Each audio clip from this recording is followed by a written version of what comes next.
Well, thank you everyone for joining us for our panel today on postgraduate fellowships. And actually, before we start our panel officially, I wanted to give some time to a special guest that we have here, Jessica Schneider. She is Pili's managing attorney, and she works on our pro bono programs across the state. And she's actually here for multiple reasons. One, just so that you see another person that works at Pili and know someone else to reach out to there.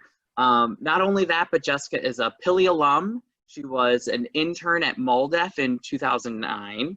And in addition to the connection at MALDEF, before joining us at Pili, Jessica worked at Equip for Equality with Olga and Eleanor. So I wanted to give her a chance to say a few words to get us started. Thanks, Brent. It's exciting to be a special guest. Yeah, I just wanted to join in and see everyone. I did a lot of these seminars when I was an intern, and I presented at some, and I'm excited to be working on it with Brent along with the pro bono programs and filling in when need be. So, and I just wanted to say hi to Olga and Eleanor as well. So I look forward to their presentation, and feel free to reach out if I can be of help with anything in the future. Jessica, it's good to see you. And then I'll mute myself. So excited you're a special guest. We miss you. I miss you guys too. Yeah. Well, we have so many special guests with us today. Yes, many. So today's session is on postgraduate fellowships, from pipe dream to project in action, where we bring 2 agency supervisors and 2 fellows to share about their fellowship project. And not only do we have 2 fellows and their supervisors, but we are excited to have Lauren Worsek as our moderator.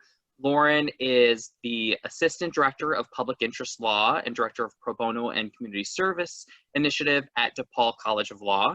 And there she helps advise law students on opportunities, both on the government side and the nonprofit sectors.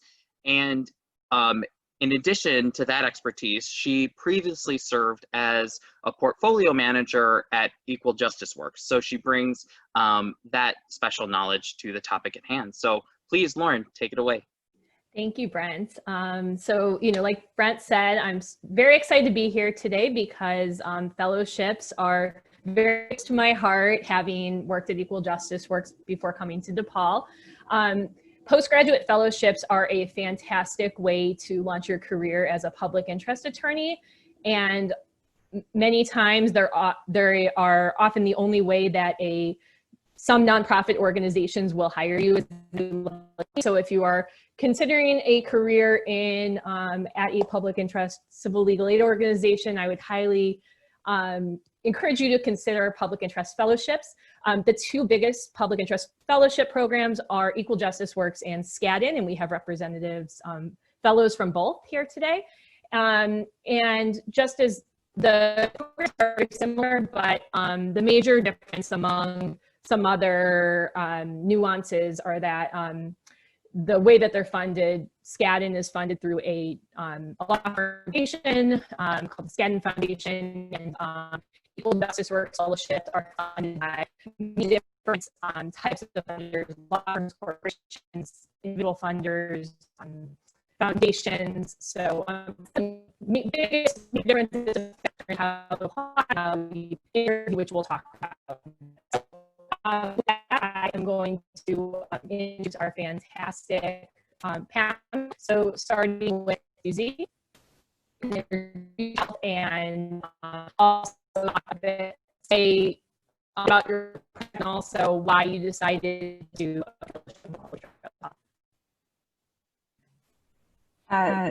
Sorry, Lauren, you were cutting off a little there. Oh, I'm sorry. Okay, so Susie, if you could please introduce yourself, say a bit about your project, and also why you decided to pursue a fellowship in public interest law. Yes, of course. So hi, everyone. My name is Susie. I'm an Equal Justice Works fellow at MALDEF. My project is focused on helping low-wage Latina workers enforce their workplace rights and to create systemic change. I created this fellowship because lack of formal education, limited English proficiency, and fear of employer retaliation and immigration enforcement leave this community vulnerable to unlawful employment practices, such as wage theft, sexual harassment, and unsafe workplace conditions. And the current pandemic and political climate have exacerbated these challenges for this community. I first decided to pursue a public interest fellowship the summer of my 3L year while I was a PILI intern at MALDEF. As an intern, I was able to witness firsthand the impact that MALDEF has on the Latino community, and I knew I wanted to be part of that. So a few weeks into my internship, I approached Griselda about a potential fellowship, and she thought it was a great idea and helped me design my project. Great, thank you. So same question to Eleanor, our other fellow on the panel. Tell a bit about, introduce yourself, tell us about your project and why you decided to pursue a fellowship.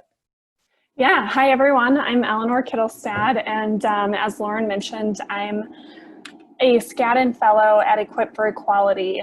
And just by way of background, I think Olga will talk a little bit more about EFE, but we are the Disability Rights Protection and Advocacy Organization for the state of Illinois. So we represent people with disabilities in all kinds of legal matters, but relevant to my project is Equip for Equality's special education clinic. So we provide representation to parents of students with disabilities when there's a dispute about what types of services a student needs in school based on their disability. So my project, a little more specifically within the realm of special education, is representing elementary age students, so like K through 8 students who have had a mental health crisis in school, or maybe had police called on them in school because of behavioral issues or disruptions. And the goal of my project is to make sure kids aren't being improperly disciplined or pushed out of school by way of hospitalizations or police calls. So the goal is to make sure that they're getting appropriate services. These kids are found eligible for special education if they should be, and then are getting appropriate services through an IEP. Why I chose to pursue a fellowship, I think, you know, I went to law school to go into public interest work. So I think the first time I heard about fellowships was my 1L summer. And like Lauren mentioned, I was told that a fellowship is a really good way to pursue public interest employment right out of law school. So it just seemed like a natural fit. Great, thank you. So for our supervisors, if you could please introduce yourself, tell us a bit about your organization and why a fellowship was a good fit for your organization. Great. Well, thank you, everybody. My name is Griselda Vega Samuel, and I am the Regional Counsel for the Mexican American Legal Defense and Educational Fund, very long name, also known as MALDEF. And we're a national nonprofit law firm focusing with over 50 years of experience protecting the rights of the Latino community across the country and in the US, right? And our focus is civil rights. We're focused predominantly in 4 areas, which is political access. So we're very involved in the census right now and future redistricting efforts, but voting rights in general, employment law, education, and immigrant rights, which I like to mention that is not immigration per se, but really just sort of any violations of civil rights that affect the immigrant community. And the reason that this fellowship made so much sense was obviously, as Marnie nonprofits, and Olga can attest, you know, we have limited resources. So obviously having a fellow not only adds capacity, but, you know, as Susie mentioned, she had been a PILI intern with us and was just a stellar intern and became really engaged and interested in employment law. So when she approached me to come up with this project, it made sense. It was one of our interest areas. I'm an employment lawyer by trade, so representing mostly low-wage workers in the employment context. And so this was a natural fit. I was super excited that she wanted to work on one of the most vulnerable communities, which is Latina women in particular, because they face so much exploitation. And so it was very exciting to us to have someone who would be working on this issue, particularly also because the initial focus of the project was to focus on women who are particularly in the collar counties of the city, because we know that while there's still limited resources in the nonprofit sector In the collar counties, there's even less. And so we wanted to focus on those women out there. And so I'm sure she'll talk about it a little bit about, because of COVID, we've had to pivot a little bit with her project. And Susie's been great at being able to engage and continue to do this really important work, even given the circumstances. So again, for MALDEF, it's been a pleasure to have her, but it's also added great capacity and really been an extra, an additional resource for the Latino community in the state of Illinois. Great. So same questions for Olga. Introduce yourself, tell us a bit about your organization and why a fellowship was a good fit. Sure. So my name is Olga Pribyl. I'm the vice president of the Special Education Clinic and Pro Bono at Equip for Equality. As Eleanor mentioned, we're the protection and advocacy for the state of Illinois. So we represent people with disabilities, all ages, all types of disabilities, in all settings and all issue areas, actually. So we have a civil rights team that does the adult issues, and then the special education clinic where we focus on making sure that children with disabilities are given the education that they're entitled to by law. And we have regional offices, but our main office is in Chicago. The special education clinic served approximately 1,300 families last year. And so, as Griselda mentioned, we have limited resources. So fellows are welcome.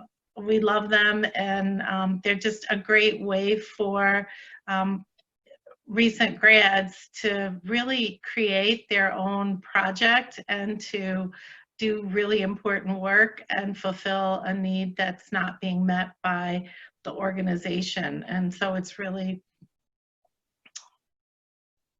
kind of like doing your dream project. So it's an incredible opportunity. So and then it's a good fit for our organization. So we have been lucky to have fellows. I joined Equip for Equality 13 years ago, and we've been lucky enough to get a fellow virtually every year, either a Skadden or an EJW. So it's a tremendous fit. We hire from our fellows, so we have been able to keep a number of our fellows as staff attorneys. Afterwards, my supervising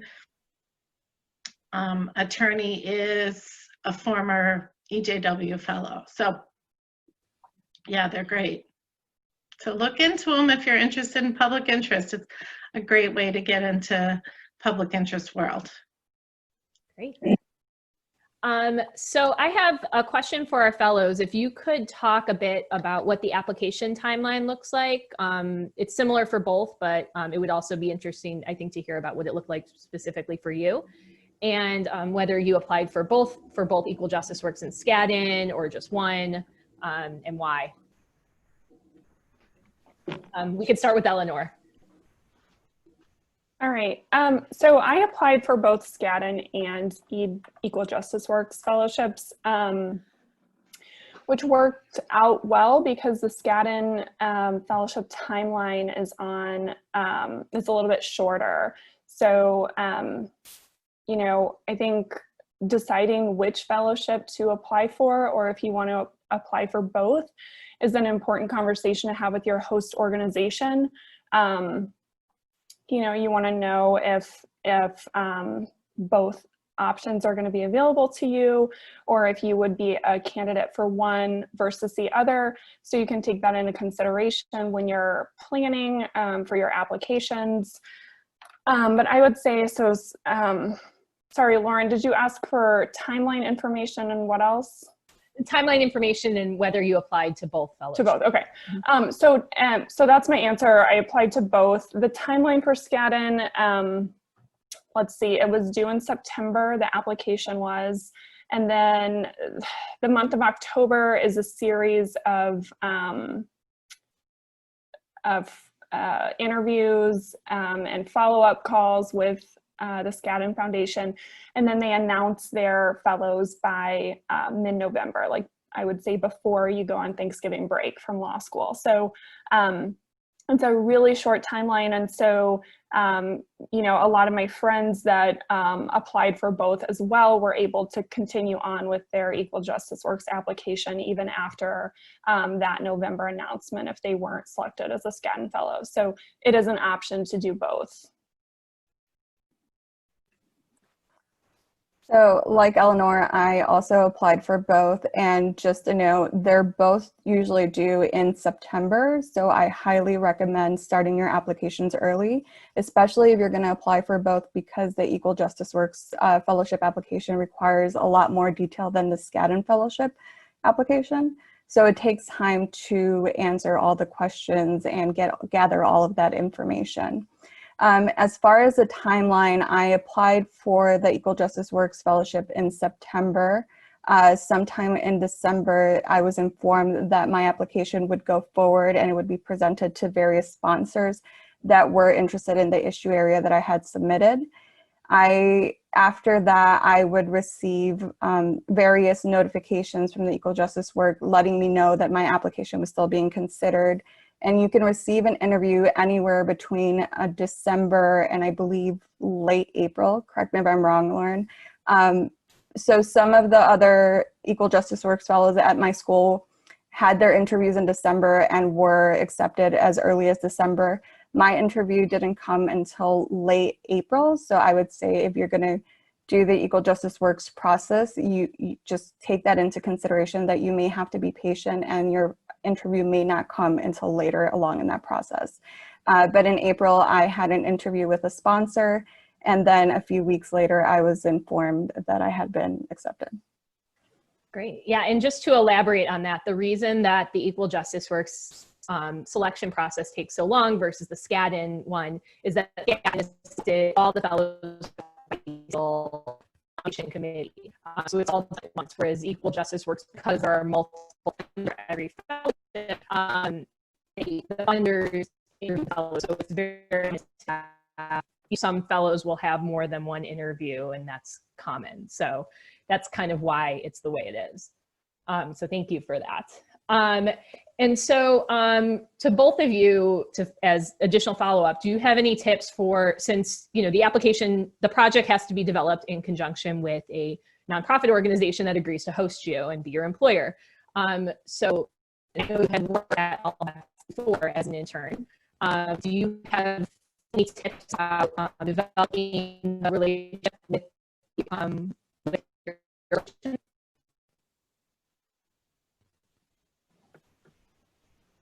Sure, I can go first. So as I mentioned, I started as a Pill intern at MALDEF my summer of 3L years. So for me, it was very important to show my work product and let Griselda know what I was bringing of value to our team and letting her know the different interests that I had. And so I was able to work closely with Griselda on an employment case while I was a Pill intern. And so I think developing that relationship with her, and maybe I'm wrong, but I think that is part of what influenced her to decide to host my project. Great, thank you. I'm really similar to Susie. I was at Equip for Equality my 1L summer for my summer internship, and then I was there again my 3L fall, so right at the same time that I was submitting my application for a fellowship. So, it was helpful to already have a relationship with EFE because, they knew me and could speak to my work in my application. And it's also just helpful because I think when you're developing a fellowship project, and we'll probably talk about this a little bit more later on in this presentation, I think you want to try to develop something that is within the work that your organization does, but is also meeting a unique legal need that is not currently being addressed. And so having a relationship with Olga and with Equip for Equality sort of gave us room to figure out what are my interests and how does that overlap with unmet legal needs that we're seeing in this area of the law. So I think, having the experience prior to developing a fellowship just helped me sort of think through that a little bit more concretely. And then of course, just like Susie, getting to work on a case while you're submitting your application and going through the interview process is huge, because it gives you a client story to talk about, and you can sort of explain to your funder who's interviewing you, you know, like, I'm coming at this from a firsthand perspective because I'm already doing this work. Thank you. So for our supervisors, since fellows often they connect with their organizations in different ways. Sometimes they are previously interning for the organization. Sometimes they approach the organization directly, even if there's no prior relationship. And some organizations put out job postings seeking fellows if they don't have anybody necessarily in mind. From the organization's perspective, do you prefer to be contacted by prospective fellows, or do you prefer to put out a posting and hire separately? So either, Olga, you can start with that. Sure. So, you know, we've done it all three ways. I'd say the most common for the special ed clinic is that we have taken our fellows from our internship program all but one time.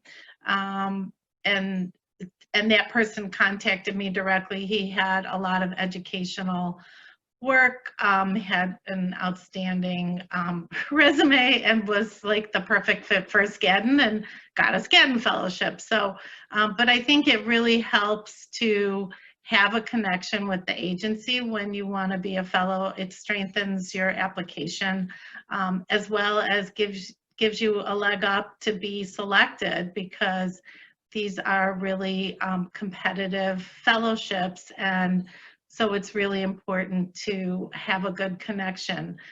We also have posted, the civil rights team has posted for interested applicants to apply, but also welcome people to contact them. So I think any way works, but I would suggest doing it if you are not affiliated with the organization, to let them contact them early, contact in June, so that, because I know we start making our decisions, as the clinic does, I think usually around mid-June or late June, because we really work all summer long on the applications and working with our you know, potential fellows. So contact people early and check out websites, because I know different organizations have different deadlines, but I'd say most of them are in June, July timeframe. So it's important to express your interest early, because I've been contacted, you know, in late August, and it's like, it's way too late. We've already picked our people. We've, you know, done 3 drafts of the application. So don't be afraid to reach out, but I think it's really wise to try to intern at the place that you want to be a fellow, because you also get to know them and to see if you like the work and if you like them.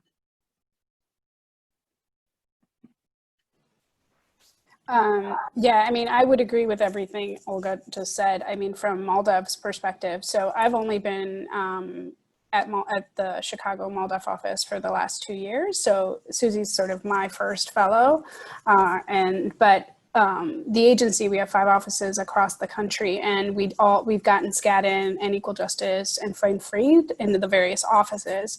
So to Olga's point, we start looking at people or working with people from late spring to early summer, because like she said, we work really closely with them and developing and doing numerous drafts, etc. And so also because as a national agency, we have to figure out, you know, who's applying for what. So we've got to figure out sort of timing. If one office is going to apply for a Skadden, it's unlikely that the MALDEF Chicago would get a Skadden, and so would a MALDEF San Antonio office, right? So that's because they are extremely competitive. So part of our internal process is figuring out how many applicants or candidates want to come to us and want to do these fellowships. I would also agree that it's important for the person to really have worked with the agency. I think I tell all the interns that it's really important just to figure out if this is a place you want to work, right? And if it's the issues that you believe you want to keep doing. Because like Olga said, this is a chance for you to create your dream job. And so in that aspect, it should really fall in line with the program goals and really fill an unfilled niche. So I think, you know, having worked there and knowing the staff and knowing that that's the team you're going to be working with is really important. And I think the last thing I'll mention is also, because they're so competitive, and I think Eleanor touched on it a little bit, is that you should look at what other projects have been granted, right? And so you don't want to duplicate efforts because you're unlikely to get something that has already been done before, whether it's Skadden, EJW, or Frank Freed, right? So the new project should really be something very new and addressing sort of a very unique need. And so the more you have with your partner organization, the better you can, you know, come up with a new, interesting project. That's great advice. So Can I just add something onto that? Sorry. So yeah, it's great to have like creative projects, but like we had a charter school project. The Skadden Fellow that I was talking about, he had a charter school project. Skadden had funded a number of charter school projects across the country before, so you don't have to create like something that's never been created before. We've also had in the last 13 years, I think we've had 4 projects, either EJWs or Skaddens, that touch upon court-involved kids. So again, you don't have to recreate the wheel. Look at the other like EJW fellowships, Skadden projects, and then you could take it from there and maybe take it a step further or make it a little different, but it really doesn't have to be the most novel or unique, or it just has to be a need that's unfulfilled and something that you're passionate about. That's great advice. Thank you.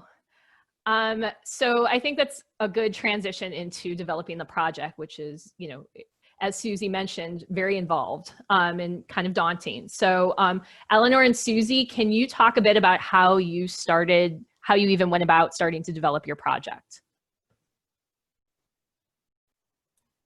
Sure, I can start this time. So I knew that I was interested in school discipline. And like we've talked about, like I went to the Skadden website and I looked, and you know, Skadden does have a history of funding education and school discipline related projects. So I felt like, okay, this is going to be a good fit for, you know, the interests that Skadden has. And, you know, to make it a little bit more specific to kind of a unique and unmet legal need, I focused specifically on this population within the school discipline world of police phone calls and SAS calls. So in Illinois, some of you guys might know, we a couple of years ago had this new law that's referred to as SB 100, where schools aren't supposed to use zero tolerance discipline. I know Jessica Schneider knows all about this. We think that, you know, using police or using mental health crises are just sort of a way to work around that new reform in the law. So it kind of felt like the perfect project for the time, because it was this emerging issue of we're seeing more and more calls to 911 or to the state's mental health crisis service as we're seeing formal suspensions go down.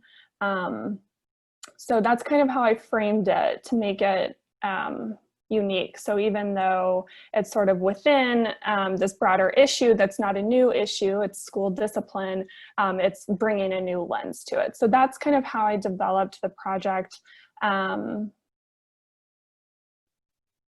You know, I had other experiences in law school that weren't directly related to special education work and school discipline work, but were able to sort of inform why I was interested in that specific project. And so I would say, you know, when you're thinking about your project, to think about all the experiences that you've had in law school and before law school, and personally and professionally, you know, and how that's led you to this specific project. And then I would just say, like, when you're thinking about the details of a project, Susie mentioned that the Equal Justice Works application is much more robust than the Skadden application is. And so basically, if you go to Skadden's website, you can see the fellowship application is 4 essays, like 300 or 400 words a piece, and they're broad essay prompts. What does public interest work mean to you? Why are you the right person for this project? What is your project? Going to the EJW website and looking at their application is going to help you think about the details that you should be including in your application, because you're not necessarily going to be prompted to answer, like, how are you going to identify your clients for this project? But looking at the Equal Justice Works application will help you kind of think through some of those details. So I would just say that's a really good pointer for developing your project sort of in detail.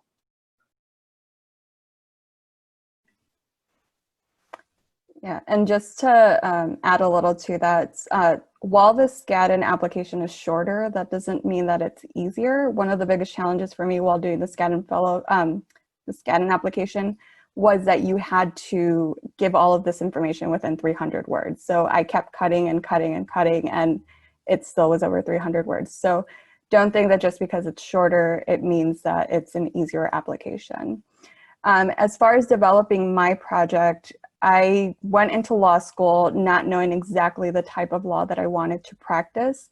I knew that I wanted to do something helping the immigrant community because I had 5 years of experience at a nonprofit helping victims of violent crime obtain humanitarian visas. But I also knew that I didn't want to practice immigration law. And so I had done my research on the work that MALDEF does, and that's why I decided to pursue a PILI internship with MALDEF. While I was at MALDEF, as I previously mentioned, I had the opportunity to work closely with Griselda on an employment discrimination case. This gentleman was highly educated, and yet he was struggling to enforce his workplace rights. So when I approached Griselda about developing the project, I mentioned that I was interested in doing something within employment law, but to help a more vulnerable community. And then through various discussions with Griselda, we came to what my project is now, which is specifically helping low-wage Latino workers, and even more specifically, Latino workers outside the direct Chicagoland area. Because within Chicago, there are various organizations that do provide services, but once you go to the collar counties, you'll see that these communities are even more isolated and even more vulnerable. Thank you. And to kind of build on that, do you, Susie and Eleanor, do you have any tips about how to use relationships that you have, relationships and experience that you have developed through your internships to help you develop a winning fellowship proposal? So I can go first. The biggest takeaway for me was how people are willing to talk to you. So I consider myself a more introverted person, but Griselda, my career office, and one of my professors that work very closely with me on this project all encouraged me to call different people. So they would say, call this person at the AG's office so that you can have a direct answer in your application as to how you would work with the AG's office. So instead of putting in my application, I can work with the AG's office to do X, I can say I specifically spoke with A, B, and C, and we discussed how we can work together. And I know that during my interview, that was something that stood out that my sponsors mentioned, that they saw that I had done my homework and I had called a lot of people with it while developing my project. So I learned, and Griselda is always encouraging this, pick up the phone and don't be afraid to ask. So for example, I know I myself, if any of you have questions, I'm happy to answer any questions if you want to reach out. We don't just say these things, we actually want you guys to reach out. I'm in the same boat. I really benefited from talking to people. You know, I talked to former fellows, some of whom had similar projects to mine, meaning they were sort of in the educational world. But also, you know, just talking to people who have been through the interview process is helpful. For folks that had projects similar to mine, or you know, we're just doing education work generally, even if they weren't a fellow, it's really helpful to talk to them and say, like, I'm proposing this project related to police calls in school. Is that something that you're seeing? Because it's sort of, you know, it's just an additional talking point that you have in an interview to show, like, I know what's going on in Chicago, you know, and I've thought about those issues in developing my project. So I'm prepared to address the issues that attorneys are really seeing on the ground already. And yeah, it's kind of intimidating to call, but everyone was just really, really helpful, and like had me practice giving a pitch. Like, I think a lot of people will say that your fellowship interview is unique because you're the one that's created the project. So you're not interviewing for a job that already exists. And so hopefully you get the first 2 or 3 minutes of your interview or phone call or whatever it might be to give your elevator pitch. And so practicing that with a lot of people is great, because you want to make sure that you're sort of getting all of the important information out there, and other previous fellows or attorneys can give you feedback on that. So that's just something I would add. Great. I would second that as well. So again, to Susie and Eleanor, what specific activities and experiences that you had in law school did you highlight in your application? Like clinics, pro bono, anything like that? You want? Oh, go ahead. Okay. So for me, I really tried to portray through my application my connection to the immigrant community, the work I had done with the immigrant community. As I mentioned, prior to law school, I had 5 years of experience working with immigrant low-wage women.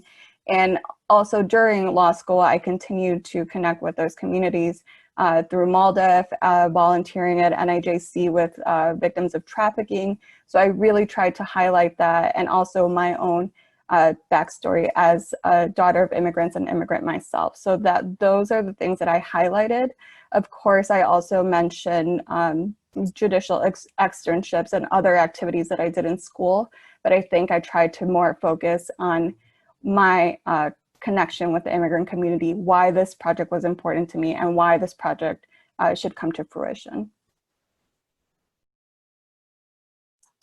Yeah, I think it's helpful to try to convey why you're the perfect person for this project, because across the country there might be many, many people developing a similar project in another city. And so to the extent that you can show, like, here's how I'm aware of the issues that are going on in my particular city and why I think this is the perfect place to do this project, and I'm the perfect person to do it, you know, be thinking about that in your application.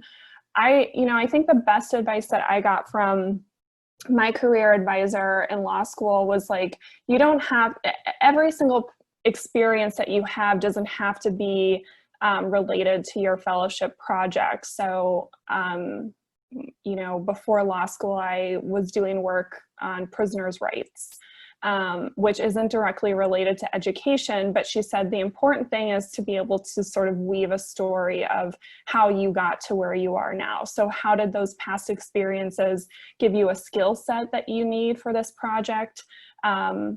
Or how did it lead you to think that, like, this project is what's really critical and what you want to be doing? So I was able to speak to how working with incarcerated people led me to see how important education is, and how mental health issues and disabilities are overlooked. And so it's things like that, just creating a story of why you are creating this project and why you're a great candidate to implement the project. So again, for Susie and Eleanor, what are your plans? Because these fellowships are 2 years long, so there is an end date. What are your plans for after your fellowship, and how do you plan to leverage your current experience? Okay, I'm already unmuted, so I'll go ahead and go. I am probably a little bit unique because I'm moving shortly. So I'm finishing up my second year of my fellowship now. And, you know, I think a lot of times the goal of a fellowship is to hopefully get 2 or 1 year of experience under your belt so that you are competitive for being hired on at your organization, if that's something that you want to do. I am moving back to my hometown of Kansas City, Missouri to be with family though. So I'm having a little bit of a career change, but you know, I think that it's just really helpful to be able to say this, you know, this law firm or this funder looked at my project and they wanted to support it. It shows a great deal of leadership, I think, to say I created this project on my own. So I think that, you know, and people want to hear about it because it's kind of this cool, unique thing. Like, it's not just another job, it's your special project. And so I think interviewers really like to hear about that. And you know, it's going to prepare you for whatever you choose to pursue after your fellowship. So I agree with everything Eleanor said. Part of the last month, and I've actually included this in my EJW application, is to find additional funding for my project because I feel that the project is important that it continue beyond 2 years, whether it be I, the continuate, or another attorney at MALDEF. So one of my goals is to find additional funding for the project. But another thing that I have taken into consideration is judicial clerkships, because one benefit of having a fellowship is that a door to a judicial clerkship remains open if you want to pursue it. Great. So now I have a question for our supervisors. So when you receive applications from prospective fellows to partner with you on a fellowship project, what aspects, what are like the aspects that you see that make for the strongest cover letters and resumes? So I guess I can go. You know, that someone did their homework, that you looked at our website, you looked to see the kind of work we're doing, and, you know, any information on our website you should be very well versed in, and also that you have a connection to the work that we do, and your passion for, you know, with us or with my team, special education law. So whether we have a lot of former Teach for Americas, or we have people who worked with kids with disabilities, either summer camps or volunteering with Best Buddies, or so it could be a wide range of things, but showing that there's a connection to what we do, and why you have a particular interest in doing it is helpful. If you don't show any of that, it's not a good resume and it's not a good cover letter. So, because there's a lot of people who are passionate about this area, so you have to show your passion. It has to come through.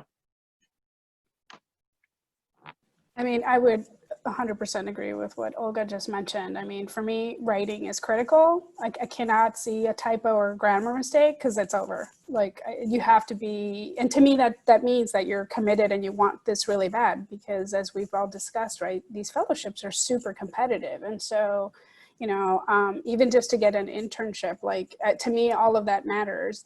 We get tons of applications, so we need to, I want to make sure that it's a good fit, that commitment comes through. I mean, Eleanor talked a little bit about how sometimes it's not, you know, directly linked to some of the work that we've already done, but at least if you show that you have a commitment or you have a genuine interest and passion in the issues that we actually work on, like, to me, that proves that you've done your homework, that you know, you're interested in these issues, and it's really just got to come through. And so when you have a really strong and tight cover letter and resume that says, look, I'm committed to these issues, or, you know, and the work that you've done, and that you've actually looked at the website and read through some of the stuff, and it's not just these general ideas because you think you know what the Mexican American Legal Defense Fund does. I think that really, you know, that's what shows you that this person is, you know, you should give them a shot and interview them. Great. And so moving on to that, what are some questions that are typically asked in an interview for a prospective fellow? I mean, for me, it's showing that you have the commitment to the issue that we're doing, right? And that you've thought about how this project is going to work and how, you know, what you're bringing to the table makes sense for us. Obviously, you know, we've discussed that for many of these fellows, they already worked with us, right? So we knew them intimately, and so we built this project together. But if you were coming in, I think it's important for you to really relay why you think this makes sense and that you've done your homework all the way through from what the issue area is and why this project is unique and should be funded, as well as having researched what Skadden has done, what EJW has done, and all of that, right? You've done your homework. Like, that means you're prepared, and this is someone we as an organization are going to invest in, and you're going to invest in us, and we're going to make that project come through.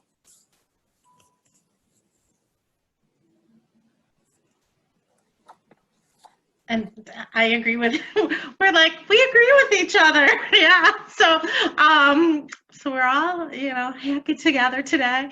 No conflict. But I think the other advice I would give, so internships can happen during the school year too. So don't feel like if you didn't get the summer internship, because summer internships tend to be a lot more competitive.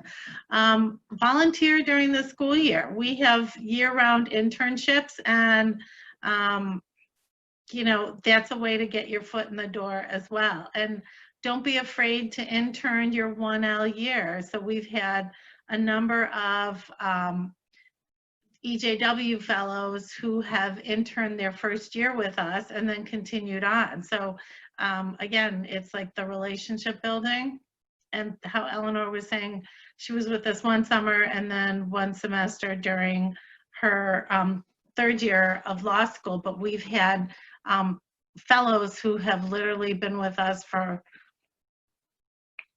probably, like, some of them have been with us almost 2 years of their law school, or 2.5 years, including like 2 summers or a couple of quarters during the school year. So if you know, you really know that's what you want to do, it's not a bad thing to do.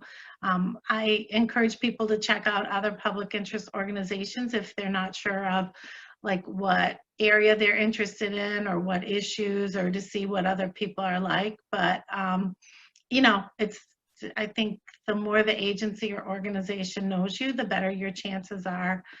As long as you're doing good work, which I'm sure you all are, the better your chances are to be the candidate for them. Great advice. So this next question is mainly directed at Eleanor and Susie, but Olga and Griselda, feel free to chime in if you have any any additional opinions about it. But Eleanor and Susie, what are some resources that you have found to be extremely helpful in pursuing your career path?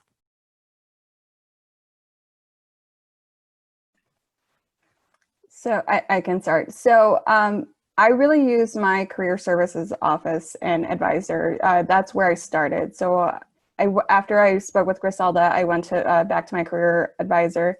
And then there's also our professor at Chicago Kent, who is in charge of the Public Interest Certificate Program. So with all three of their help, I was able to design this project and successfully get my project to be funded. But one of the biggest things, and I'll go back to it, is networking, the importance of networking. As a first generation Latina, for me, that was something that was very new and very outside of my comfort zone.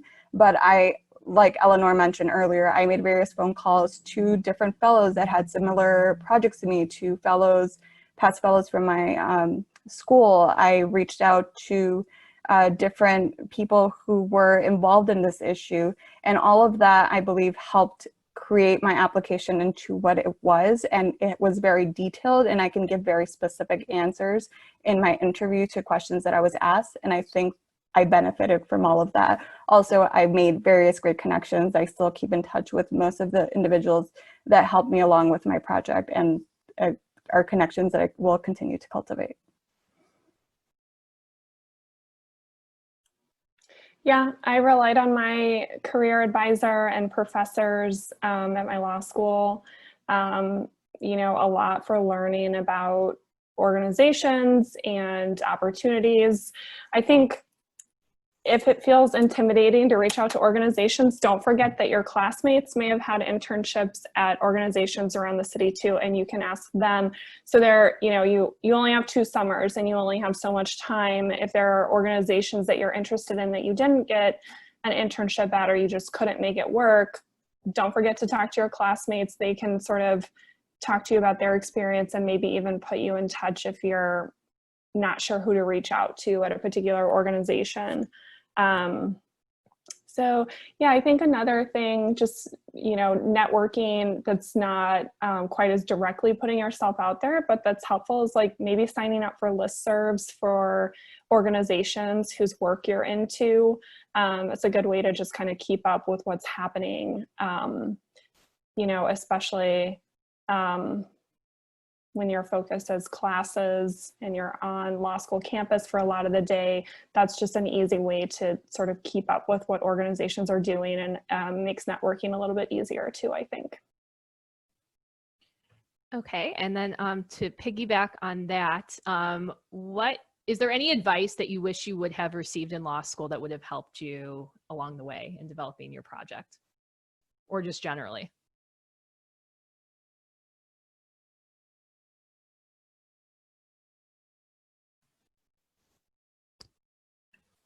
So I think that I was very fortunate to receive a lot of help from Griselda, my career advisor, and my professors. And so I feel very fortunate that I had the opportunity to work with them closely. I can't think of anything off the top of my head. Yeah, I guess something that I didn't really think about until after one internship that I had was like, and this was kind of mentioned during this panel, but when you're thinking about a fellowship in an organization, I think it's really important to think about, like, where are you going to be supported? Did you feel like you got good supervision and mentorship? Do you feel like this is an organization where you're going to be able to go to your supervisor with questions and guidance and things like that? So I think that's really important to consider. And sort of, I don't think I quite realized that when I was in law school until I kind of had like an internship where I didn't feel supported in that way. And it kind of taught me that, you know, not only are you trying to get a job, but you're also trying to be an advocate for yourself and find a place that's supportive. That's great. Oh, go. Lauren, no, that's okay. I just wanted to add something really quick, even though law school's been a long time ago. And, you know, Susie sort of mentioned it a little bit, which is I, as a also first generation lawyer, and, you know, I didn't have access to a lot of lawyers. So for me, I was always afraid to bother people. Like I thought I didn't want to ask questions because I didn't, you know, lawyers are really busy.